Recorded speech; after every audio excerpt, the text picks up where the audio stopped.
As Catholic parishes, convents, and seminaries across the United States and the world consolidate or repurpose buildings, a lot of property is standing empty or falling out of use. Many organizations are involved in trying to figure out the best way to use that property for the greater good, including the Church Properties Initiative at the University of Notre Dame. And this week, in conjunction with its fall conference, the initiative is sponsoring a contest for the most resourceful and creative way to repurpose church properties. Here are images from some of the 130 people who submitted contest ideas from 5 continents. The projects range from a Catholic Rural Life Service Center in the farmland of Wisconsin, to affordable housing units in the old school building in New Jersey, to Catholic student housing at a public university in Missouri. To select a winner, judges are looking at projects' financial sustainability, inclusiveness, and impact. In addition to innovative use of church property, the submissions are required to project a bold vision that is distinctly Catholic. Though the winner will not be announced until Monday, we do know the 5 finalists and are joined now by one of them. Marty Arlinghouse is the president and CEO of the Serenelli Project, a prison ministry in Cincinnati, Ohio. The project his group entered in the Notre Dame competition is the planned purchase and renovation of an old Catholic church, Our Lady of Perpetual Help in Cincinnati. Formerly incarcerated men will work alongside the professionals making repairs so that they can learn a trade and the dignity of work. Once refurbished, the Serenelli Project will use the church as a spiritual home for those who have served their time and are re-entering the community. Sometimes those returning citizens are uncomfortable joining a more traditional Catholic parish. Marty, thank you so much for joining us, and congratulations on being a finalist in this competition. Much of the Serenelli Project's work is done inside prisons, directly with those not yet released back into community. Can you give us a sense of what your ministry provides inside those walls? Sure, yeah. The main thing is to provide the sacraments. I take care of 3 prisons, and my main job is to make sure that I regularly get priests signed up.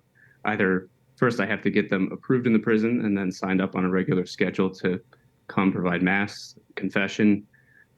If I don't have a priest one week, then we have to provide a communion service. And on top of that, though, we provide RCIA and other just Catholic programs to try to create not only education for the inmates, but Catholic community for them, so that they really feel like they have a community to belong to in the Catholic faith.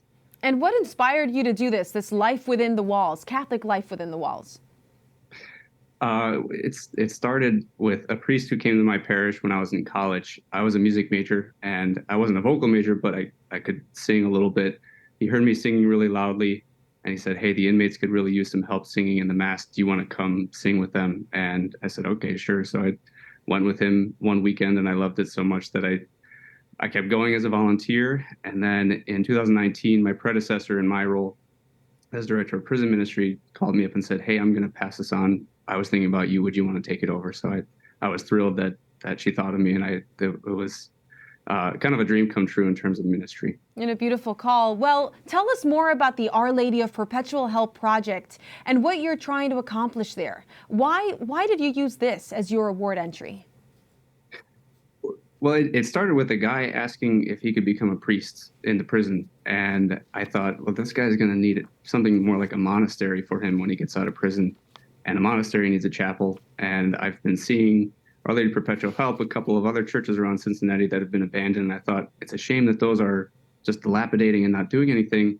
Maybe we can buy one of them and have that become the monastery for these guys coming out of prison. So that's how we ended up with Our Lady Perpetual Help, and a 3-year process now of trying to buy it and get started on this community. Now, that's just part of helping the overall neighborhood, one piece, the neighborhood environment. We have a video of a nearby house the Serenelli Project renovated into a chapel. Tell us about that. Yeah, so while we've been waiting for the church, we purchased our first house because we do want to have multiple houses in the neighborhood for the men to live in, and then the chapel becomes their conventual chapel. But in this first house, we took one of the rooms and we turned it into the Chapel of St. Maria Goretti. And that was a very fun and good first endeavor for us to create a chapel. And the Archbishop came and blessed it in June of this year. We've had some masses, we've had other prayer services. We do the First Friday devotion there. And it's serving as kind of the first little seed of this community to start growing this. Now, this project that you submitted, Our Lady of Perpetual Help, it hopes to create a monastic community for repentant former prisoners. What are you looking for in these men? They have to be accepted into this program first, right? Right. Yeah, we're looking for someone who at least has some kind of a strong desire for Catholic community and contemplative life. They might not be called to be a monk. They might be going somewhere else later on in life, but at least their desire is to have a community where they really are praying and working together. They're going to do recovery services. Most of the people we work with do have some kind of drug addiction in their history. And just overall, really having a strong community to be a part of, to surround them with, but also for them to truly want to be a part of a community. Oftentimes with criminality, you have a lot of isolation, and we're trying to create connection instead, so that they have a much better chance not only of not recidivating, but that they can truly become a fruitful member of the church. Now, we hope in that there might be a few who really are called to a religious life, that, like this guy asked if he could become a priest, that we're creating a community where these guys can discern that and maybe one day profess vows and perhaps even become ordained. Now, really quick, Marty, you're creating community for them. Do you have strong community and support from your bishop? Yeah, he's been very, very supportive. I mean, he came and blessed our chapel, so that says quite a bit.